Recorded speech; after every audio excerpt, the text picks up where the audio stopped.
할렐루야. 우리 좌우에 계신 분들에게 하나님이 당신을 많이 사랑합니다.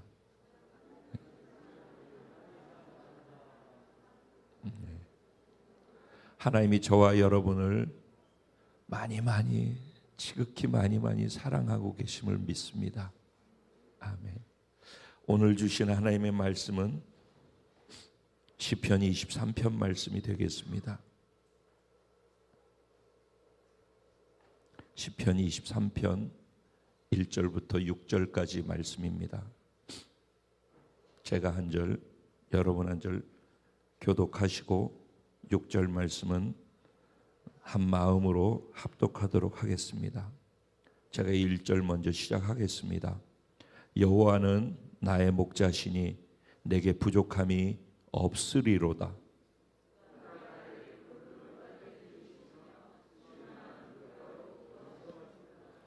내 영혼을 소생시키시고 자기 이름을 위하여 의의 길로 인도하시는 도다.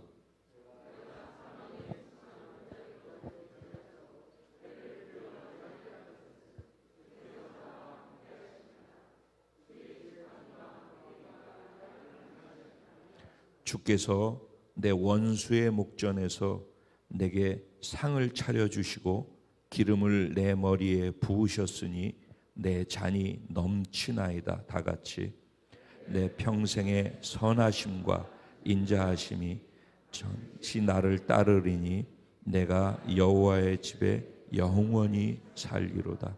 아멘.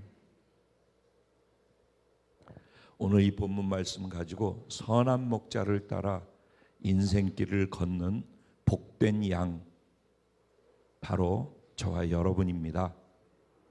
이런 제목으로 주신 은혜를 나누려고 합니다.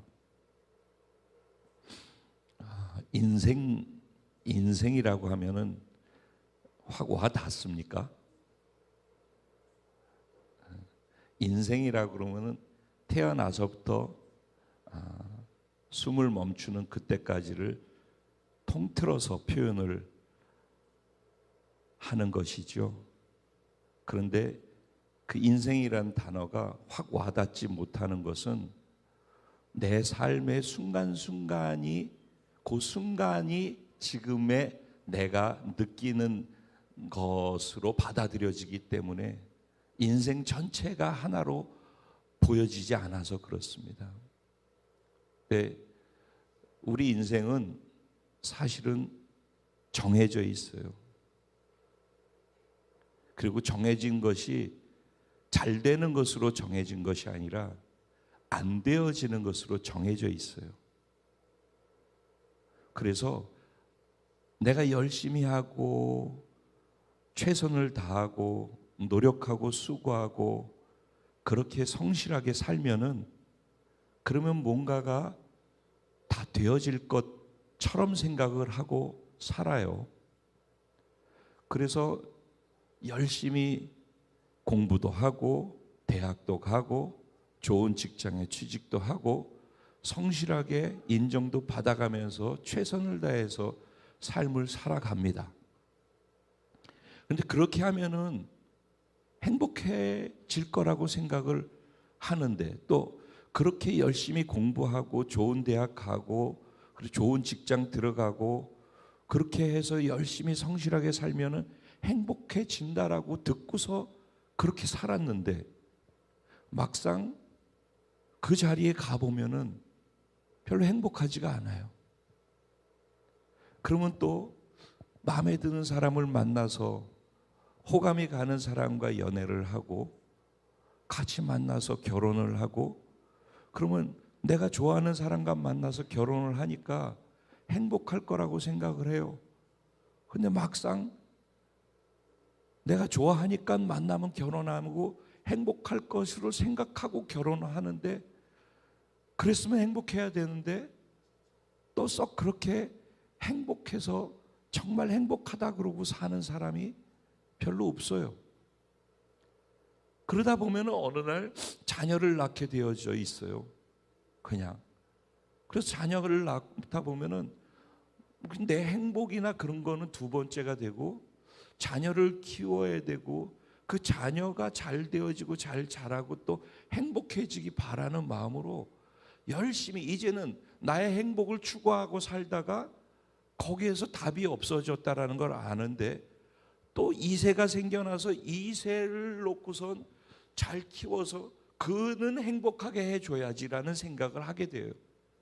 그래서 2세가 또 공부 열심히 해야 된다, 이것도 가르쳐주고 저것도 가르쳐주고 이것도 주고 저것도 주고, 그래서 아이를 그렇게 키워서 공부 안 하면 또 공부하라고 잔소리하고 학원도 보내고 뭐 어떻게 하고, 그래서 무슨 옆집에서 미술학원 가면 미술하고 피아노 하면 피아노하고 그거 따라가려면 가랭이가 찢어질 정도로 그러면서 그 아이를 키워요. 우리 부모가 마치 저를 키울 때 그랬던 것처럼. 그런데 제가 나중에 하라는 걸 다 하고 따라가서 행복하지 않다라는 걸 발견하고선 어느 날 보니까 자식을 낳아서 또 사는 것처럼. 근데 그 자식은 또 그런 삶을 살겠죠. 그렇게 살다 보면은 이제 자식을 잘 키워서 행복하게 하는 거, 그거 성공하는 모습 보면은 내가 행복하겠지라고 또 생각을 하고 열심히 사는 거예요. 근데 어느 날 보면 자녀가 내가 다 키워놨고 열심히 키워놨더니만은 이제 잘났다고 사춘기라고 다 컸다고 부모 무시하고 함부로 대하고 방 안에 들어가가지고 박혀서 얼굴도 안 비치고 인사도 안 하고 맨날 말하면 싸움이나 하고, 그러면 그 희망을 갖고 왔던 그 시간들이 또 무너지고, 자녀를 잘 키우면 그러면 행복할 거라고 생각하는데 또 그것도 또 그렇게 되어지지 않아요. 그러다 보면은 이쪽이 조금 아프기 시작하고 저쪽에 고장이 나기 시작하고, 그래서 조금씩 몸이 쇠약해지고, 그러다 보면 나이 들었다라는 걸 어느 날 깨닫게 되어져요. 그러면 인생이 무엇인가?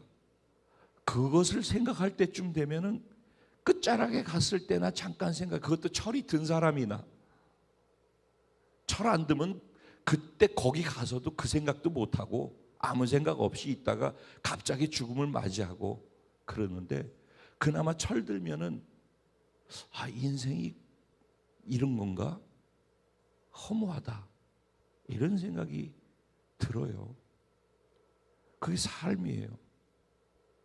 여기서 벗어날 수 있을까요? 돈을 많이 번 사람은 그럼 그렇게 지금 이 구조에서 지금까지 소개했던 이런 라이프 스타일에서 벗어날 수 있을까요? 제가 보니까는 자료를 보는데 뉴욕에 있는 한 호텔에서 하루 저녁 자는데 최고 비싼 게 얼마라고 그러더라. 그래서 한 달에 그 호텔비가 5억이래. 5억. 한 달 호텔을 빌리는데 5억. 그래서 사이드 옆에 있는 그 방까지 해서 수페리어까지 같이 빌렸더니 6억 5천에서 7억을 한 달 동안 썼대요. 그게 일상인 삶으로 살아가는 사람들도 있어요. 우리는 그런 사람을 보고 부러워하죠. 그리고 나도 그렇게 해봤으면 좋겠다고 생각을 하죠. 그 사람들이 행복한가요? 그 사람들도 똑같이 가지면 행복할 거라 생각하죠. 그런데도 가졌는데 행복하지 않으니까 그들이 하는 게 뭐예요? 그러니까 타락으로 가는 거예요. 왜? 가지면 행복할 거라고 생각했는데 가졌는데 행복하지 않으니까는, 그러니까 다른 것을 손대기 시작해서, 그래서 하지 말아야 될 영역들로 또 그러면 행복할 줄 알고, 그래서 쾌락을 쫓아가고 타락을 쫓아가고, 그래서 약을 의존하기 시작하고, 그래서 사람이 폐인이 되어져 가는 거예요. 이 세상에는 인간은요 행복할 수가 없어요. 근데 그 원인이 무엇인지를 몰라요. 그리고 여기서 벗어나 보고 싶어가지고, 그래서 철학자들은 인간을 고뇌하면서 철학적인 말들을 해야 되는 거예요. 그런가 하면은 답이 없으니까 종교를 만들어가지고 그 종교 안에서 위로를 받고 의지할 대상을 찾는 거예요. 그게 인간의 삶이에요. 그런데 아무리 하더라도 거긴 답이 없어요. 왜냐하면은 성경은 뭐라고 얘기를 하냐면은, 인간이 하나님께 사랑받아서 그렇게 살았는데 하나님을 떠나면서 그것이 죄가 됐고, 하나님을 떠나는 순간 좋은 것, 선한 것, 행복한 것으로부터 떠난 것이 된 거예요. 그러니까 죄가 하나님과 우리 사이를 갈랐어요. 하나님과 함께 있을 때 우리는 행복해요. 왜냐하면 하나님이 우리를 만드셨기 때문에 그래요. 그러니까 우리를 만드신 하나님을 만나지 못하면은 인간은 어떤 상황을 갖고 어느 곳으로 가도 행복하지 않아요. 근데 우린 그를 꺼라고 생각하고 거짓된 희망을 갖고 살다가 그렇게 죽는 거예요. 그러니까 거기에 인간에게 답이 없기 때문에 하나님께서 자신이 지은 인간이 그렇게 사는 것을 사랑하기 때문에 그냥 둘 수 없어서, 그래서 하나님이 인간이 되셔서 오신 게 예수 그리스도란 말이죠. 그래서 죄 문제를 위해서 죄 없으신 분이 죄를 뒤집어 쓰고 대신 죽으셨다라는 거예요. 그리고 자신이 죽었을 때 나도 우리도 우리 죄도 동시에 죽였다라고 선언을 하시는 거예요. 그리고 그것을 믿는 자에게 부활하신 예수의 생명으로 이 세상의 방식이 아닌 하나님의 방식으로, 하나님의 행복으로 살아갈 수 있는 자로 새로운 피조물로 다시 태어나게 하신다는 거예요. 그걸 구원이라고 하는 거예요. 그러니까는 예수를 믿은 사람만 다시 하나님을 만나 행복이라는 것이 무엇인지를 찾아갈 수가 있고 맛보아 경험할 수 있는 은혜가 열리는 거예요. 그래서 우리에게 하나님이 필요하고, 그래서 우리가 예수 그리스도를 붙들고 사는 거예요. 그러니까 이것을 지식으로 알고 있는 사람들은 믿지 않는 사람들과 다를 게 하나도 없어요. 왜냐하면 지식은 우리의 삶에서 하나님을 경험하게 만들어주는 어떤 역할은 하지만은 하나님을 맛보아하는 경험을 주지 못해요. 그 지식이 믿음에 걸렸을 때에만 비로소 하나님을 경험하게 되어지는 거예요. 그 설교를 듣고 아무리 들어도 들은 설교 말씀에서는 하나님이 이렇게 좋으시고 하나님이 이런 분이라고, 그리고 기도하면 이렇게 되고 말씀은 이렇고 하나님이 능력이고 그 능력이 우리와 연합되어 있고, 아무리 이런 얘기를 하더라도 지식으로 듣는데 내가 능력이 있다라는 것을, 하나님이 능력이 있다라는 것을 내 삶에서 경험하지 못하는데, 그러니까 하나님을 믿는다라고는 하는데 그 하나님의 능력을 경험하지는 못하고 여전히 예수 믿지 않을 때하고 똑같이 해도 안 되는 것뿐이고 해도 행복하지 않다라고 느끼고, 그러니까 이제 교회는 나오고 죽으면 천국은 가야 되겠으니까 교회는 다니는데 하나님을 믿는 것은 믿음이 요만해가지고 이게 믿음인지 아닌지도 모르겠고, 그러니 세상 사람들하고 교회 다닌다라는 행위 말고서는 다른 게 없어요. 문제가 일어나도 문제를 해결할 수 있는 해결책이나 방안이 세상 사람들이 하는 거하고 똑같아요. 다른 게 하나도 없어요. 그럼 예수 믿는 것은 무슨 의미가 있는 것일까요? 오늘 다윗의 이야기입니다. 오늘 다윗은 이렇게 고백을 합니다. 여호와는 나의 목자시니 내게 부족함이 없으리로다. 그가 나를 푸른 초장에 누이시고 쉴 만한 물가로 인도해 주시는도다. 여기 푸른 초장과 쉴 만한 물가라고 할 때, 푸른 초장은 내가 거하는 휴식처, 거처 같은 의미예요. 근데 초장이고 푸르다는 거죠. 근데 여호와는 뭐라고 고백을 해요? 내 목자라고 얘기를 해요. 그러니까 목자와 양의 관계로서 다윗은 하나님과 자신과의 관계를 인식하고 생각했던 거예요. 여러분, 양에 대해서 한 번 정도는 들어봤을 거예요. 양은요, 자기 스스로 자기를 보호할 수가 없어요. 무슨 사나운 발톱이나 이빨이 있거나 무슨 공격할 수 있는 뭐 강력한 뭐가 있는 것도 없고요. 이게 아무것도 없어요. 자기 방어할 수 있는 능력도 없어요. 거기다가 양은요, 눈이 시력이 너무 안 좋아가지고선 이 앞에 요것밖에 보이질 않아요. 그래서 조금만 길에서 벗어나가지고 울퉁불퉁하거나 낭떠러지는 데가 그냥 떨어져서 그냥 죽게 돼 있어요. 그게 양이에요. 왜 성경에서 하나님을 목자라고, 예수님을 목자라고 하고, 우리 믿는 사람들, 구원받은 하나님의 자녀들을 양이라고 표현하느냐면은 우리들의 상태가 그렇다라는 거예요. 그래서 내가 할 수 있다고 생각하고 내 열심으로 살 수 있다라고 하고 그렇게 하면은 우리는 마치 양 같아서 각기 자기 길로 가는 거예요. 그래서 하나님으로부터 멀어지는 거예요. 그래서 죄의 길로 가고 불행의 길로 가는 거예요. 그런 걸 그대로 볼 수 없어서 하나님이, 예수님이 우리의 목자가 되어 주신 거예요. 그래서 목자가 양을 사랑하기 때문에 목숨을 버린다라고 하잖아요. 요한복음 10장에 가면은 목자와 양의 관계에 대해서 잘 설명을 해주고 있어요. 3절에도 4절에도 9절에도 10절에도 14절에도 15절에도 요한복음 10장에 가면은 다 목자와 양의 관계에 대해서 얘기해요. 거기서 뭐라고 얘기를 하는지 아세요? 내 양은 내 음성을 안대요. 그리고 내 양은 내 음성을 듣고 나를 따르느니라. 따른대요. 따르는 양이 복된 양이죠. 그래도 뭘 자존심 상하게 뭘 따러, 나는 내 길을 갈 거야. 한치도 볼 수 없는 게 양이라니까. 눈이 나빠서. 그리고 한 살짝만 옆으로 가면은 늑대나 사나운 짐승들이 어떻게 해서든지, 동물의 왕국 그 TV 한 번 이상 보신 분들 계시면 알 거예요. 연약한 게 이 무리에 몰려 있기만 하면은 그나마 무리가 보호를 하는데, 뒷전으로 살짝만 빠져나가는 새끼나 뭐 좀 연약한 게, 아니면 좀 자기 혼자서 딴짓하느라고 이렇게 있는 거 그냥 밥이 되어지죠. 한순간에 와가지고 낚아채가지고 파닥파닥 하다가 그냥 그 자리에 죽는 모습을 볼 거예요. 양은 그래요.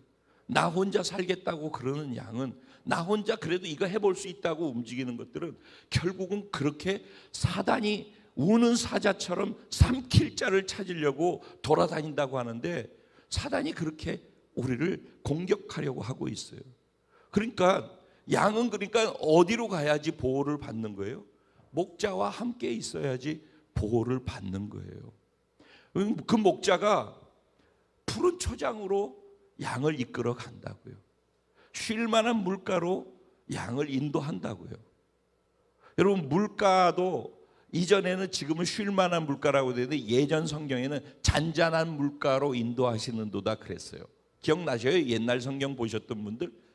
만약에 목이 말라가지고 도저히 이제 막 물이 없어서 죽을 것 같은데 물가로 인도를 했는데, 그 물가가 물살이 너무 세가지고서 물 마시려고 갔다가 급류에 빠져가지고선 빨려 들어가서 죽을 수도 있잖아요. 근데 잔잔한 물가로 인도하신다라는 건 뭐예요? 목자가 양을 배려하는 것이죠. 그러니까 여기 안에 이 구절 하나하나 안에 담겨 있는 것이 사실 굉장히 깊은 의미들이 함께 포함되어 있어요.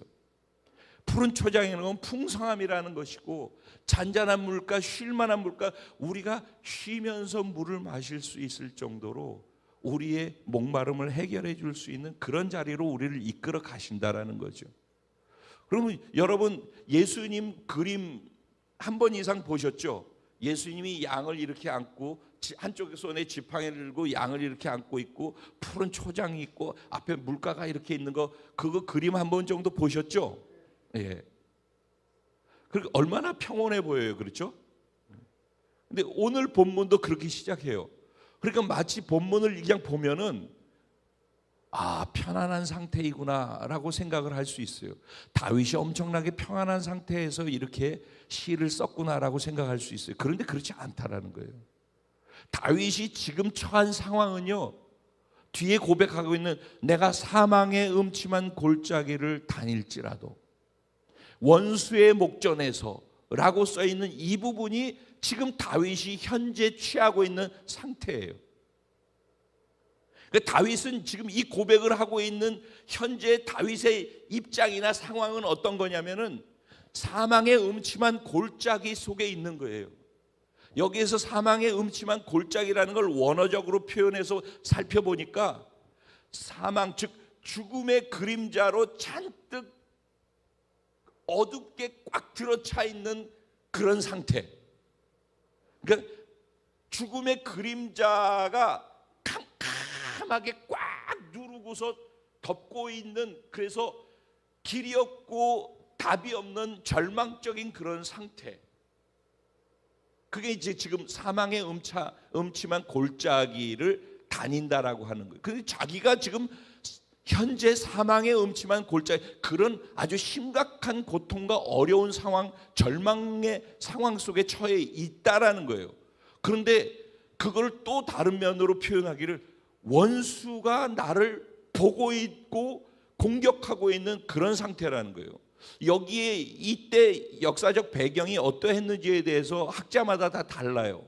그래서 지금 이 상태가 어떤 어려움의 상태인가라고 할 때, 사울 왕이 군사 3-4천 명들을 데리고서 이 이스라엘 땅이 한 강원도 땅 크기밖에 안 돼요. 강원도 땅 크기 정도 되어지는 그 지역을 군사 3-4천 명을 데리고선 다윗을 잡으려고 샅샅이 돌아다녔으니까 얼마나 아슬아슬하고 불안하고 힘든 시간을 숨어 다니면서 피해 다니면서 겪었겠습니까? 그래서 더군다나 사막 광야에서 우리나라처럼 이게 산이나 숲이 우거져 있고 그런 것도 아니잖아요. 이스라엘 가보신 분들 민둥산 같이 그렇잖아요. 거기에서 숨어서 피하려고 하면은 그걸 13년 동안을 그렇게 피해 다녔어요. 그러니 얼마나 고통스럽게, 안 돼서 자기 나라에서 도저히 안 되겠어 가지고 자기가 돌로 쳐서 죽였던 골리앗의 나라로 도망가 가지고, 그 원수의 나라로 도망가서 거기에서 살아보겠다라고 갔는데, 거기서 죽을 것 같으니까 다윗인 걸 알아보니까 그냥 침 질질 흘리면서 벽을 긁고, 그래가지고 미친놈처럼 이렇게 해서 쟤 우리 원수 아니야 그랬다가 쟤 미친놈이네, 야 냅둬라, 이렇게 해가지고 구걸하듯이 해서 살아남을 정도로 그런 삶이었어요. 먹을 게 없어가지고서, 먹어서는 안 되는, 제사장들만 먹을 수 있는 진설병상을, 그거를 가서 그 떡을 먹었어요. 우리 말하면 우리 성찬을. 성찬 먹으면 안 된다고 돼 있었거든요. 제사장들만 먹을 수 있는 거를 배고프다고 가가지고 그걸 먹었어요. 그걸 먹어갔다고, 그걸 또 다윗한테 좋다고 그래가지고선 그 다윗한테 준 제사장과 그 일가가 85명이 애부터 짐승까지 다 싹 죽임을 당했어요. 그래서 다윗의 마음은 어땠을까요? 나 때문에 내가 배고파서 그거 먹었다가 그 일가족이, 제사장 가족이 다 몰살을 당했는데 85명이나 죽었어요. 그러면 마음이 어떨까요?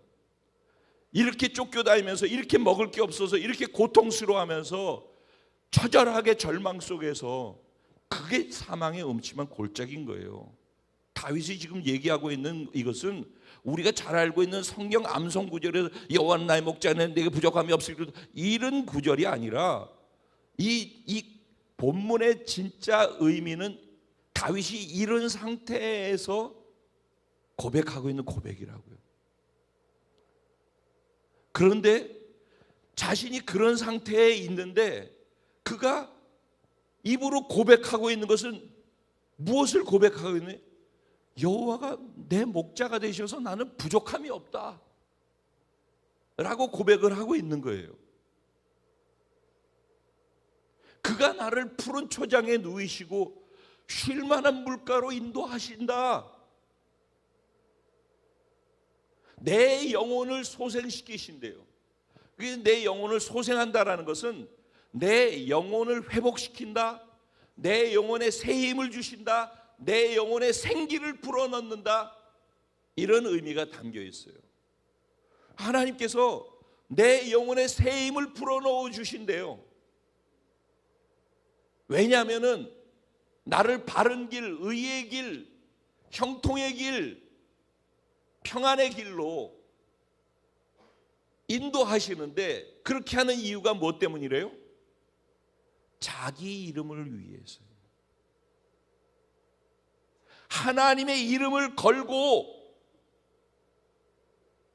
하나님의 양들은 하나님의 이름을 걸고 그렇게 하신대요. 여러분, 그 하나님을 여러분의 하나님으로 인정하십니까? 여러분이 믿는다라고 할 때 이런 상황 속에서 그런 하나님을 인정하고 고백할 수 있는 것, 그것이 믿음인 거예요. 하나님은 자기의 이름과 자기의 영광을 위해서 자기의 양들이 그렇게 원수 앞에서 멸망당하는 것을, 그 꼴을 보시지 못한다는 거예요. 그래서 우리가 사망의 음침한 골짜기를 지나가지만 원수의 목전에서 두려움을 겪고 해를 당할 수 있는 상황 속에 있지만, 그런 우리들을 그냥 해를 당하도록, 두려움 가운데 빠져서 죽도록, 절망 가운데 있도록 그렇게 두지 않으시는 하나님이라는 거예요. 그걸 누가 고백하고 있어요? 제3자가 하나님은 그래도 그런 분이니까 참어, 하나님은 네가 그렇게 힘들지만 옆에 도와주실 거야 라는 얘기를 제3자가 하는 얘기를 듣는 게 아니라, 그런 상황 속에 있는 당사자가 그런 상황 속에서도 내가 알고 믿고 있는 하나님은 이런 하나님이야 라고 자기의 믿음의 고백을 할 수 있는 거예요. 그게 믿음인 것이죠. 그게 다윗인 거예요. 그래서 그런 다윗이 하나님께서 보실 때 하나님 마음에 합한 자였더라.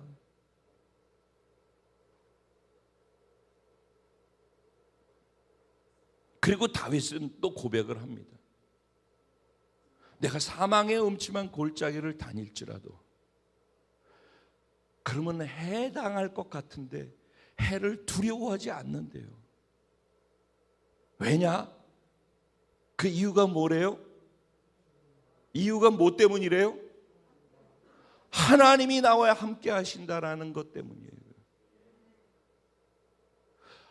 하나님이 나와 함께 하신다. 여러분이 고통하고 울고 있고 절망 가운데 있고 좌절하고 있는, 실패한 그 자리에서, 그 자리에, 그 절망의 자리에 하나님이 나와 함께 계시다라는 걸 믿으실 수 있습니까? 여러분이 다 실패해서 이제 내 인생 끝났다라고 하는 그 시간, 그 자리에, 그런데 하나님이 나와 함께하고 계시다라는 걸 믿을 수 있습니까?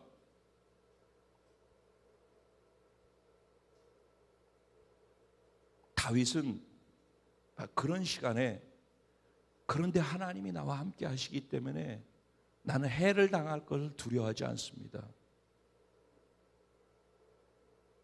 그 나와 함께 하시는 하나님은 원수의 목전에서 내게 상을 차려주시는데, 이건 뱅퀴시죠.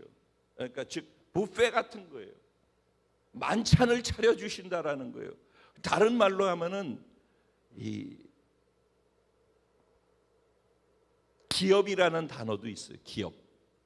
그러니까 하나님께서 큰 기업을 베풀어 주셔서 원수가 나를 죽이려고 하고 못 살게 하려고 하고 어떻게 해서든지 없애버리려고 하고 망하게 하려고 그러는데, 그렇게 나를 죽이려고 하는 원수 앞에서 하나님이 보란듯이 나의 기업을 세워주시고 보란듯이 잔치상을 차려주셔서 왕이신 하나님하고 겸상을 하는 모습으로 부러워하게끔, 내가 저걸 공격해서 죽여야지라고 나를 집요하게 쫓아와서 망하게 하려는 그 사람의 눈 앞에서 나를 높이시고 영화롭게 하시고 존귀하게 하신다라는 거예요.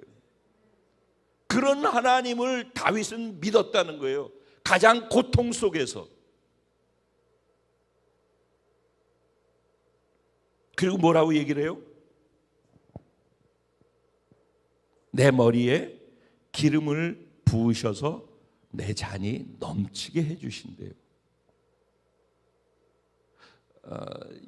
이 중동 지역의 그 당시에 풍습 가운데 이런 게 있었어요.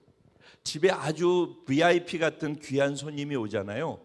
그러면 집에 자신들이 가지고 있는 아주 귀한 향유 같은 그 기름 있잖아요. 그 기름을 머리에 이렇게 발라줬어요. 그 제가 이거 들고 오려고 그러다가 아까 사역자들 모여서 얘기할 때는 그거 일부러 보여줬었는데, 요만한 거, 아주 딱 요만한 거예요. 요만한 거 그 기름인데 선물로 제가 그래서 제 서랍에다 넣어놨어요. 언제 이걸 쓸까 지금 그러고 있는데, 그 기름에 그 우슬초와 유향이라는 거 성경에 나오죠. 그 기름이에요. 그래서 정결케 하고 성령의 불을 받게 하고 뭐 이런 거 할 때 바르는 그런 거, 그다음에 회개케 하는 거, 그다음에 뭐 헌신케 하고 중복케 하는 거, 이런 용도로 그 기름을 사용한다라고 해요. 그런데 요만한 게 2만 몇천 원, 2만 2천 원인가 그래요. 딱 요만한데. 근데 꽉이 요만하니까 알맹이는 요보다 더 작겠죠, 그죠? 근데 집안에 귀한 손님이 오면은 그걸 이렇게 해서 이렇게 찍어준단 말이에요. 그래서 예전에도 그렇게 기도하는 분들이 있어요. 이 기름 해가지고 한번 손에다 쓱 묻혀가지고 이렇게 해주는 거, 여러분 경험해 보셨어요? 근데 그 비싼 기름을 머리에다 부어 주신다는 거예요. 그래가지고 기름이 철철 넘쳐서 흐르도록 그렇게 해주시는. 그러니까 그 말의 의미 안에는 뭐가 담겨 있냐?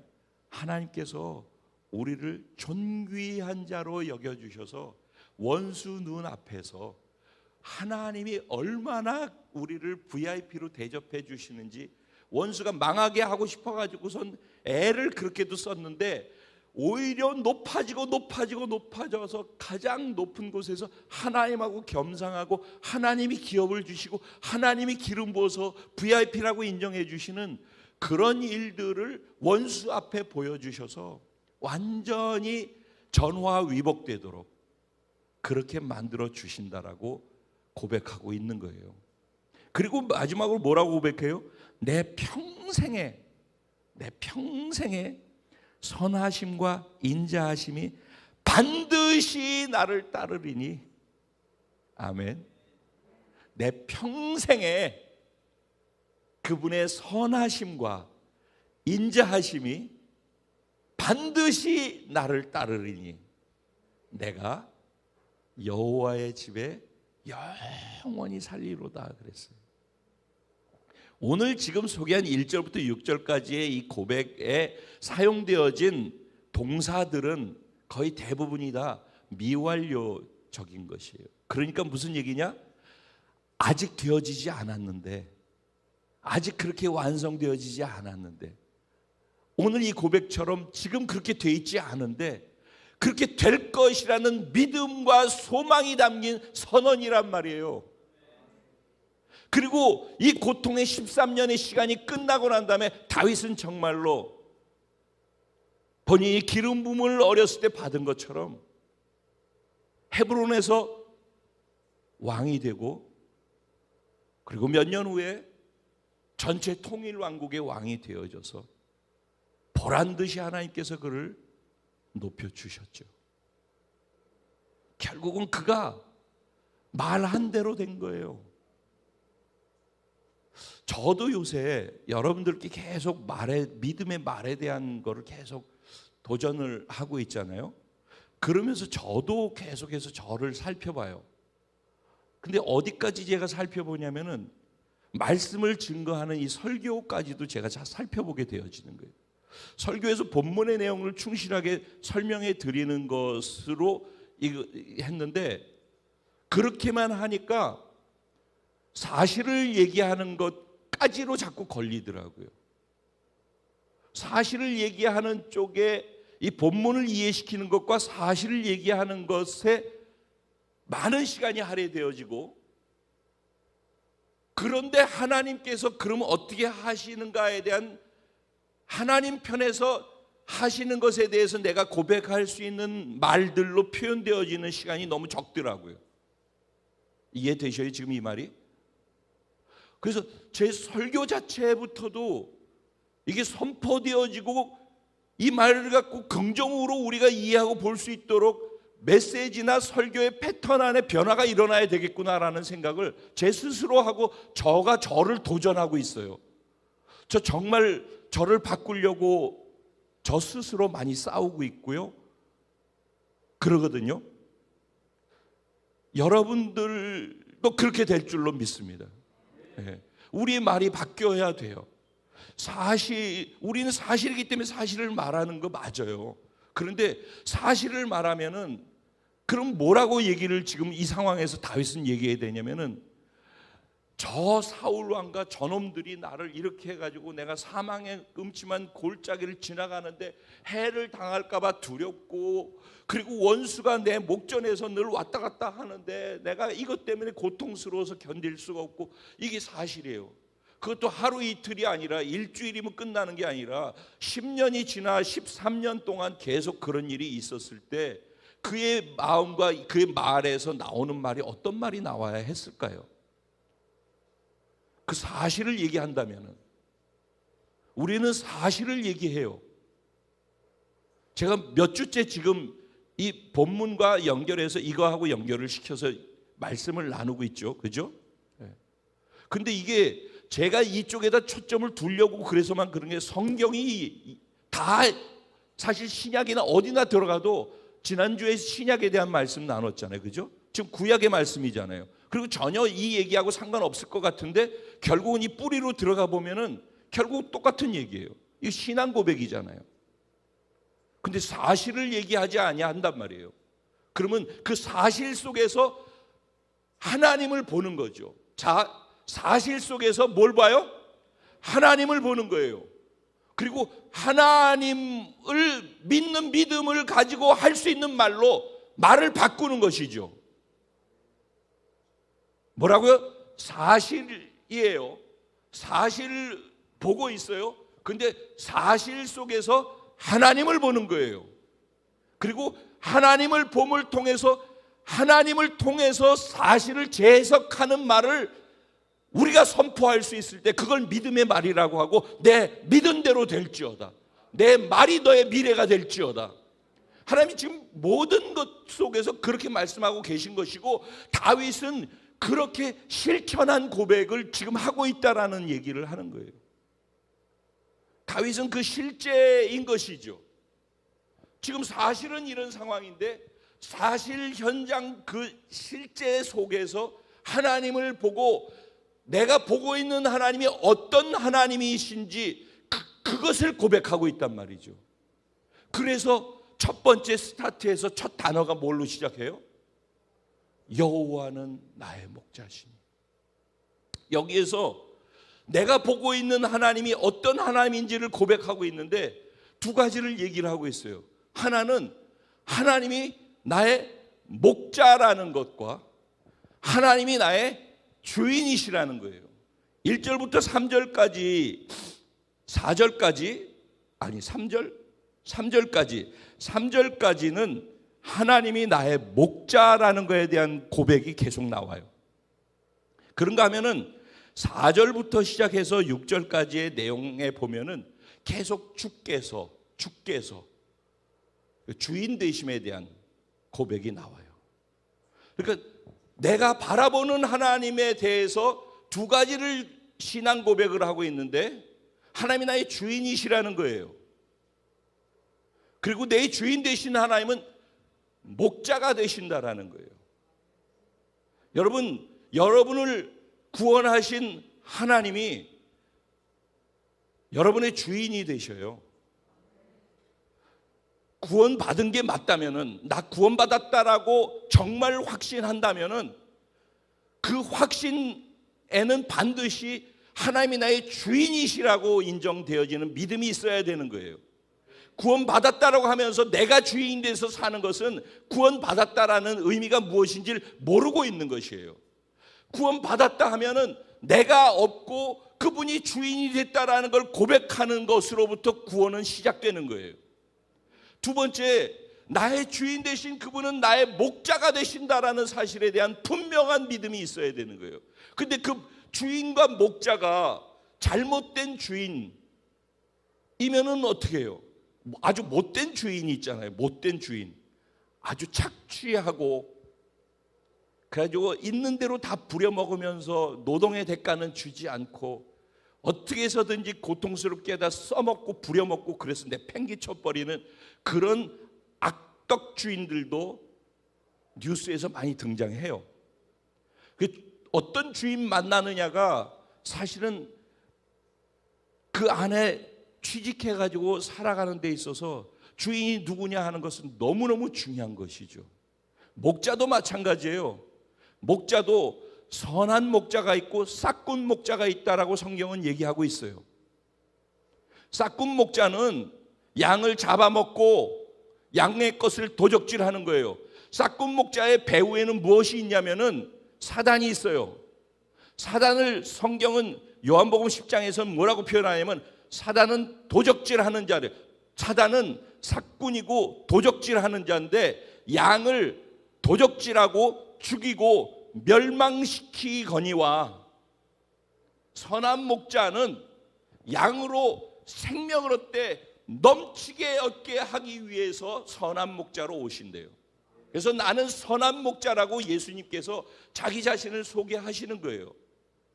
선한 목자, 싹군 목자. 그러면은 그래서 교회도 잘 정해야 되고 예수를 정말로 알고 믿어야 돼요. 예수님은 선한 목자시라고요. 그리고 우리는 그를 따르는 양이 돼야 되는 거예요. 양은 목자의 음성을 들어요. 하나님이 말씀하시고 예수님이 말씀하신 그 말씀이 양들은 그 말씀을 따르고 순종하고 따라가는 거예요. 근데 내 양이 아니기 때문에 내 우리에 들어오지 아니하고 내 양이 아니기 때문에 내 음성을 듣지 않는다라고 그렇게 이야기를 해요. 내 양은 마치 내가 아버지를 아는 것 같이 내 양도 나를 안다. 그래서 내 양은 내 음성을 듣고 나를 따른다 라고 이렇게 말씀을 하고 계셔요. 양이 목자를 따르는데 저 목자가 나를 푸른 초장으로 이끌어 가실 거라는 믿음이 있어서 따르지 않겠습니까? 그러니까 이제 다윗이 두 가지 고백을 했어요. 하나님이 나의 주인이십니다. 나의 주인 되신 하나님은 선하신 목자이십니다 그랬어요. 그래서 6절에 뭐라고 고백을 해요? 6절에 내 평생의 선하심과 또 뭐예요? 인자하심이 나를 따른대요. 내가 양이 돼서 선한 목자를 따라가잖아요. 내가 양이 돼서 선한 목자의 음성을 듣고 말씀을 듣고 그 말씀에 순종하면서 따라가면은 하나님의 선하심과 인자하심이 나를 따라다닌대요. 할렐루야. 내가 하나님을 따라다니면은 하나님의 선하심과 인자하심과 하나님이 나를 지키시고 보호하시고 인도하시고 공급하시는 은혜가 나를 따라다닌다는 거예요. 오늘 여기에서 하나님은 겉으로는 주인이고 목자라고 얘기하고 있지만 그 주인 되신 목자가 어떤 분이신지를 고백하고 있는데 그분이 나의 인도자라는 거예요. 쉴만한 물가로 인도하시는도다. 그분이 나를 소생시키시는 분이래요. 회복시키시고 치유하시고 그런 분이래요.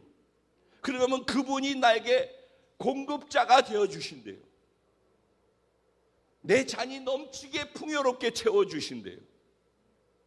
그분이 내가 부끄러움 당하지 않고 원수 앞에서 나를 높여주신대요.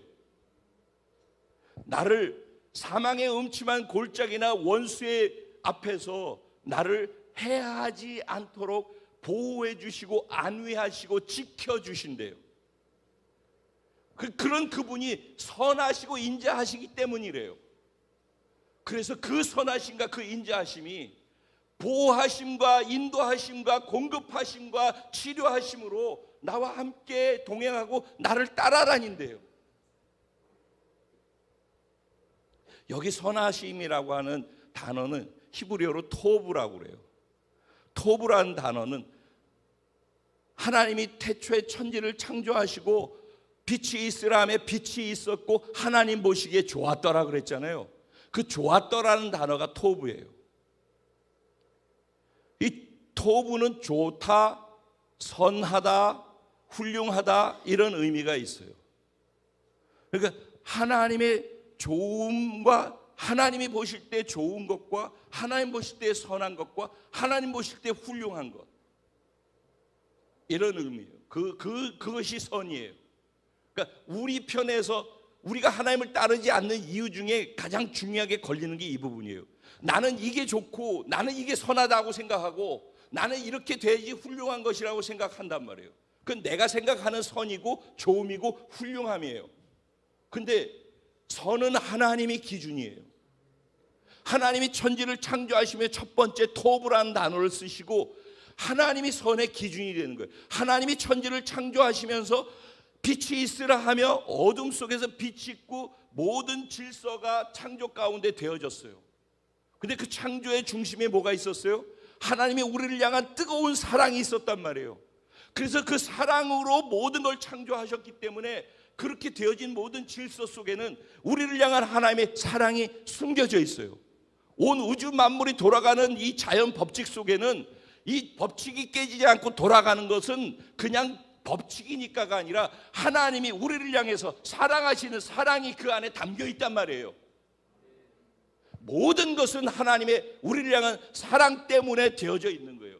그래서 하나님이 선하시다라 할 때는 그 우리를 향한 사랑 안에서 준비되고 계획되는 그 창조와 질서 속에서 선하시고 좋은 거란 말이에요. 그런데 우리가 생각할 때 이게 선이 아니라고 생각되는 거예요. 우리가 생각할 때 이게 좋은 게 아니라고 생각되는 거예요. 이유가 뭔지 아세요? 우리가 좋아하고 선하다라고 생각하는 것은 푸른 초장 쉴 만한 물가에 있을 때예요. 그래서 내가 푸른 초장 쉴 만한 물가에 있을 때 맞아, 하나님 진짜 선하셔. 아, 좋으신 하나님, 할렐루야. 근데 그럼 거기 안주해가지고 늘어져가지고 아무것도 안 해요. 그래 영적으로 자꾸 멀어져요. 그런데 그렇게 되면 이제 자꾸 멀어지니까 하나님이 어디로 데리고 가요? 사망의 엄침한 골짜기로 데리고 가요. 왜냐하면 저쪽에서 풍요롭게 해줬던 그것이 꼬리 아니기 때문에. 자, 이해 보세요. 여기서 푸른 초장 쉴 만한 물가에 있어서 여기서 누리고 취하고 다 했어요. 여기 풍요예요. 좋으신 하나님 이렇게 얘기했고 그렇게 느꼈어요. 그리고 그렇게 고백했어요. 근데 여기에 이게 우기 때예요. 우기 때. 비가 많이 와서 풍요로울 때. 그런데 여기에 이렇게 있다 보면 안주하게 되어지고 이게 당연한 게 되어지고 내가 해서 그렇다라고 생각하게 되어지고 그리고 기도하던 것도 놓고 이제는 안주하니까 늘어지기 시작해요. 쉴 만한 물가에서 그야말로 쉬어버려요. 그래 하나님 보지 않고 기도하지 아니하고 그냥 내 힘으로 그냥 이렇게 하고서 있으려고 해요. 그러면 이게 겉으로 우기에서 풍요로움이지만은 사실 건기예요. 메마른 시기로 들어가는 거라고요. 그래서 이 메마른 시기에는 세렝게티 평야에는 어떤 일이 일어나요? 아프리카의 탄자니아하고 케냐하고 그 사이에 있는 게 세렝게티 평원이라고 하죠. 동물의 왕국 아무도 안 보셨나? 저만 보는가? 그 평원에는 이 우기가 될 때는 거기에 있다가 건기가 되면은 대짐승들이 이동을 하는 그 시기가 오잖아요. 그러면 이쪽에 있으면은 이제는 여기 먹을 게 하나도 없고 여기에서 살려면은 이동을 해야 돼요. 그러면 수도 없는 수천 마리가 그냥 다 이쪽으로 이동을 해요. 가다 보면 뭐가 있어요? 물가가 있죠. 물가가 있는데 누가 기다리고 있어요? 악어떼가 기다리고 있어요. 그때만을 기다리고 배고픈 걸 참고 있는 거죠. 사자떼도 기다리고 있어요. 근데 거기를 사망의 음침한 골짜기이기 때문에 안 지나가면 여기서 사망해요. 그러니까 살기 위해서 여기를 통과해야 되는 거예요. 그러니까는 한쪽에서 잡아먹히는 걸 보면서도 계속 뛰어드는 거죠. 계속 뛰어들고 그래서 죽는 거 죽고 나머지 것도 이쪽으로 오는 거예요. 왜? 그렇게 해서라도 이쪽으로 와야지. 여기에 푸른 초장 쉴 만한 물가가 있기 때문에 그래요. 이게 자연에서 일어나는 일이에요. 그런데 하나님께서 우리에게 푸른 초장 쉴 만한 물가로 여기 있게 하셔서 있는데 우리 스스로가 영적으로 가뭄의 시기를 맞기 시작해요. 이 풍요로움에 빠져서. 그러면 하나님께서 더 성숙되게 하고 더 풍요로운 곳으로 맛보아 알게 해주기 위해서 우리를 이곳에서 다른 푸른 초장으로 이끌어 가셔야 돼요. 그때 통과해야만 하는 게 강을 건너는 것 같이 사망의 음침한 골짜기를 통과해야 돼요.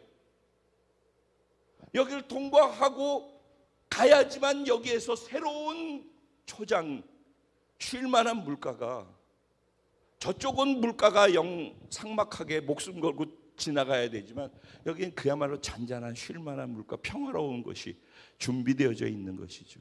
한 단계 더 성숙되어진 자리이죠. 우리 신앙생활은 영적으로 우리 인생이라고 아까 얘기했던 그 과정들 속에서 영적으로 인생의 자리마다 성숙으로 한 단계씩 우리를 이끌어 가시고자 하는 하나님의 계획이 있어요. 하나님의 선하심과 인자하심은 우리가 생각하는 푸른 초장 쉴만한 물가, 나한테 잘 되고 사업이 번창하고 좋은 일이 일어나고 내 자식이 잘 되고 건강하고 이런 것이 푸른 초장 쉴만한 물가라고 생각하는데, 그거는 우리 식으로 생각하는 선이고, 하나님은 우리 영혼이 잘 되기를 원하시고 영혼에 우리가 투자해서 관심을 가져서 영혼이 잘 되기를 원한다고요. 그러니까 여기에서 풍요롭게 있는데 영혼이 잘못되어지는 상황으로 가게 되어지면은 여기에 풍요를 선이라고 생각하고 있는 우리들에게 선이라고 생각하지 않는 자리로 우리를 이끌어 가신다고요. 그래서 이곳에서 도저히 선이 아니라고 생각하는 흑암의 골짜기와 원수의 목전에 있게 하신다고요. 그런데 그것이 하나님이 우리에게 베푸시는 선한 선물이라는 것이에요.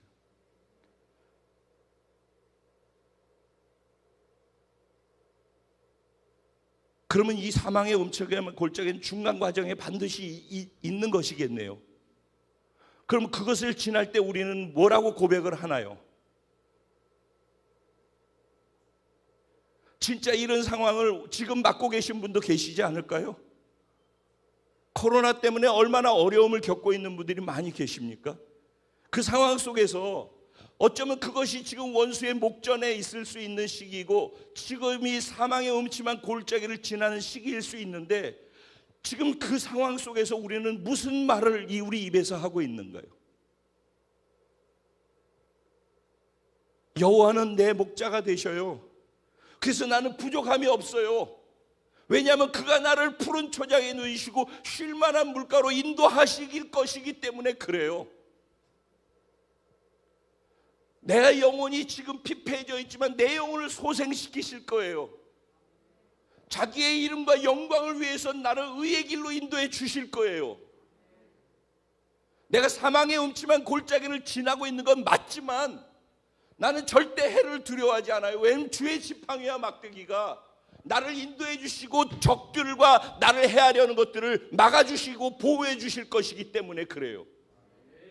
나는 결코 여기서 무너지지 않고, 난 여기서 죽지 않고, 난 여기서 해를 당하지 않고, 하나님의 도우심 속에서 하나님이 함께 하시기 때문에, 지켜주시기 때문에 난 여기 통과할 수 있어요. 두고 보세요. 오히려 원수의 목전에서 하나님이 나에게 VIP 대접을 해주시고 상을 베풀어 주시고 최고로 기름을 부으셔서 잘되게 해주시고 높여주실 거예요. 근데 이것이 영원까지 갈 거예요.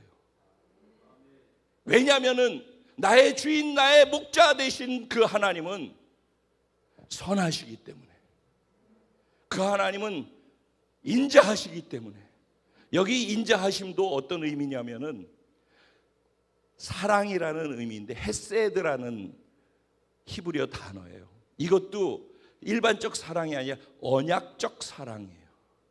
그러니까 하나님이 일방적으로 언약해서 네가 어떻든지 나는 너를 사랑해. 아까 우리 찬양에서도 하나님의 사랑에서 끊을 수 없는 사랑을 아까 찬양에서 고백을 했어요. 끊을 수 없는 사랑. 왜 그렇게 그 하나님의 사랑을 표현할 수 있는지 아셔요? 이유는 하나님이 헤세드 사랑 때문이에요. 우리의 상태가 아니라 우리 자체를 사랑하시는 하나님. 왜? 언약해 놓으셨기 때문에. 그 언약을 붙잡아야 되는 거예요. 그래서 하나님의 말씀을 붙잡아야지 하나님의 사랑을 놓치지 않아요. 그러니까 우리가 하나님을 바라봐야지 하나님을 통해서 할 수 있는 믿음의 선포가 나온다고 그랬잖아요. 근데 하나님을 바라보는데 내가 바라보는 하나님은 어떤 하나님으로 나는 알고 있느냐는 거예요. 나의 주인 되신 하나님, 나의 목자가 되신 하나님. 그럼 나의 주인 되시고 목자 되신 하나님은 어떤 하나님이냐는 거예요. 선하신 하나님, 좋으신 하나님, 사랑이 많으신 하나님, 내가 넘어져 있을 때도 나를 탓하지 않으시고 나를 일으켜 세워서 더 나은 것으로 데려가기 위해서 잠시 사망의 골짜기를 지나가게 하시지만은 결국은 나한테 더 좋은 걸 주기 위해서 사랑으로 나를 이끌어 가시는 하나님, 그 하나님을 알기 때문에, 그리고 그 하나님이 나를 영원까지 함께 따를 것이기 때문에 나는 그 하나님을 사랑하고 그 하나님을 이렇게 고백할 수 있습니다. 결론입니다. 다윗이 어떻게 이렇게 고백할 수 있었을까? 이런 상황 속에서 어떻게 고백할 수 있었을까요? 우리하고 다윗의 차이는 어디에서 있을까요? 다윗은 집안에서도 왕따였어요. 형제들 가운데 막내라고 그래가지고 천덕꾸러기였었고, 형제들끼리만 그랬으면 좋은데 부모도 다윗을 하찮게 취급을 했어요. 그리고 막내인데 제일 위험한 전쟁터에 도시락 갖고 가가지고 형들한테 도시락 갖다 주라고, 그리고 형들 잘 있나 보라고, 그래서 전쟁터로 자식을 내모는 그런 가정 속에서 다윗은 자랐어요.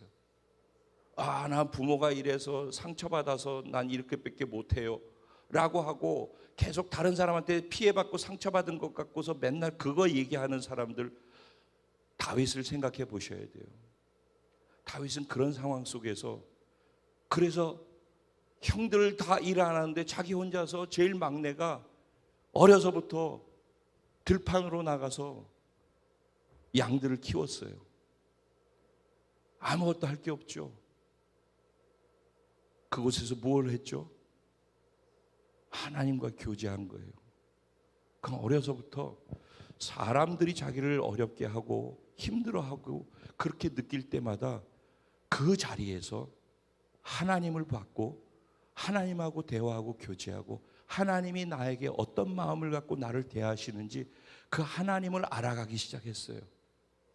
그는 기도하는 사람이었고 그의 기도는 요청의 기도를 넘어서 하나님과 교제하는 친밀감의 기도를 할 줄 알았고, 나중에는 하나님이 주인의 뜻을 어떻게 알아서 그 주인의 뜻대로 순종하는 것이 내게 복이고, 그렇게 할 때 하나님의 선하심과 인자하심이 나를 따른다는 걸 알았기 때문에 삶 속에서, 인생 속에서 계속 그걸 경험했던 사람이에요.